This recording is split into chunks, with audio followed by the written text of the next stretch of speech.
what wasn't said in your last words? Yeah, okay, so that's a bit complicated for me because at some point I sent out a tweet. Okay.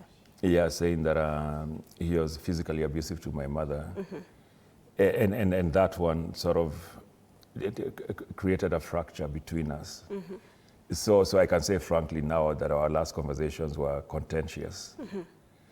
But that's not how I remember him. I mean, he's my father. Okay, so the point is, all of us who are here, we have our contradictions. You know, we have things we do. Yeah, so just to be frank, yeah, it wasn't the most amicable. It wasn't the most amicable of parting ways, if you want to put it that way. Yeah.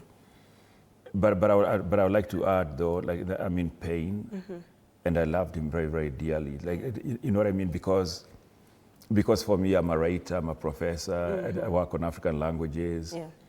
So I've said that I wouldn't be me if it wasn't for him. Of course, literally, because, well, he's my father. Yeah. But I mean also intellectually and the way I look at the world. So it's complicated. But so are most families as well, right? You know, so yeah. So do you feel like maybe you'd expected an apology from your father in regards to how he treated your mother? And was that given at any particular point? No, it wasn't. No, it wasn't. But I sort of understand it as well, right? You know, he comes from like a Stoic tradition. But also I cannot excuse it. So I cannot sit here and say that I excuse what he did. But also I can sit here and say I appreciate a lot of the other stuff he did. Yeah. Yeah.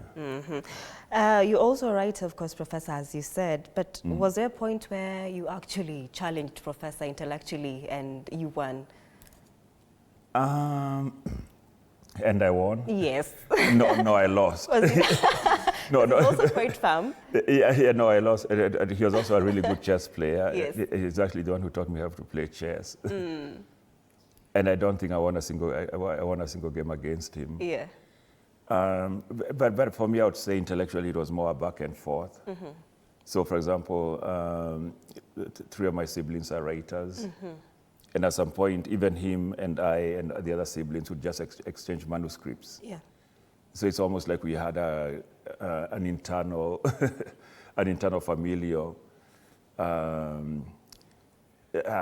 critical. I don't know what to call it, like a workshop. Yeah. Okay. Yeah. So and those are the sort of things I remember now, and some of the things I miss about him already, because if I wrote something, I'll send it to him, and then he'll give me his feedback. Yeah. And then if he wrote something, he'll give it to me.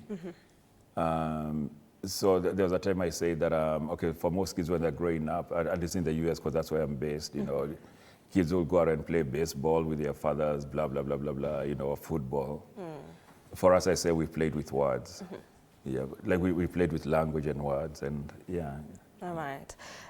Your father's insistence on, of course, decolonizing the African mind, it has shaped generations. Of course, you mentioned that right now we can boldly, you know, just speak our local languages wherever we want.